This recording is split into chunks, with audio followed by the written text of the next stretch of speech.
Mobile games, they get a lot of hate for sure. Some of it is surely warranted.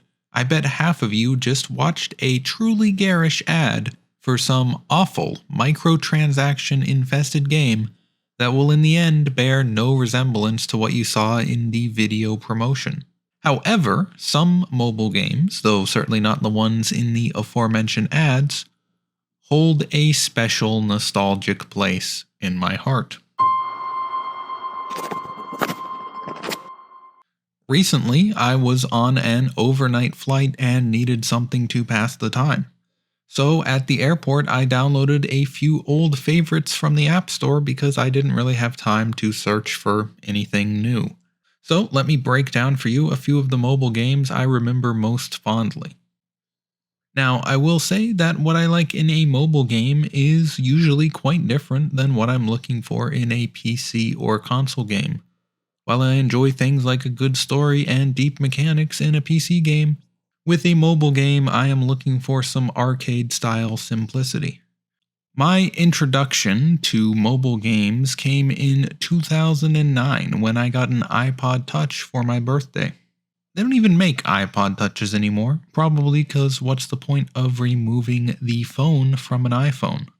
Back then, I didn't have a gaming PC, so this was one of the few ways for me to play games. Of course, most games available at the time were absolutely terrible, especially the free ones, but I was too young to have a discerning taste.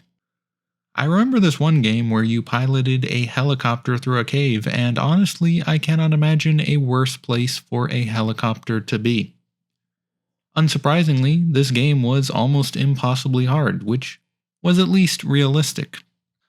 I also loved playing these really simple games where you would control a rolling ball and traverse a level doing all sorts of platforming tricks. It's kind of similar to Super Monkey Ball, but often difficult and glitchy.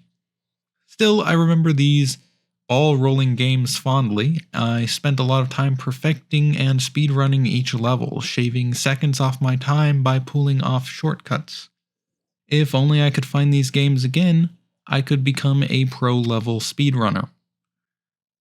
There was also this tower defense game where you played as an antivirus software defending a computer from malware.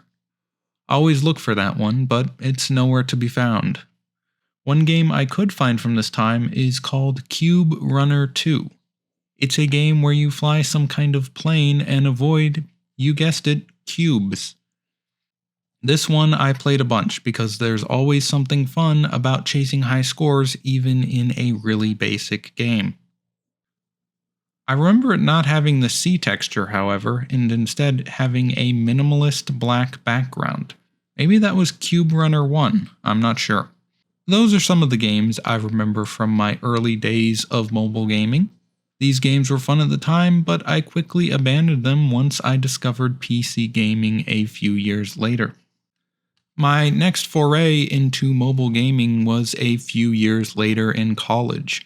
This was around the time of the 2048 craze, so of course I played that for a bit.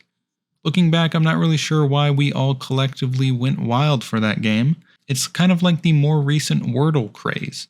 I think those kind of games kind of make you feel smart for combining numbers or guessing letters when there's not really all that much to it. One game that I downloaded again recently was called Smash Hit. This is a game that's still fun as smashing through colored glass with ball bearings never gets old. I also re-downloaded Doodle Jump for a bit, which I swear I used to be much better at. Well, that brings us up to things which happened in the past decade or so, and that's the limit for a video that has nostalgia in the title. So, I hope you enjoyed this, and don't forget to subscribe for more gaming videos every week.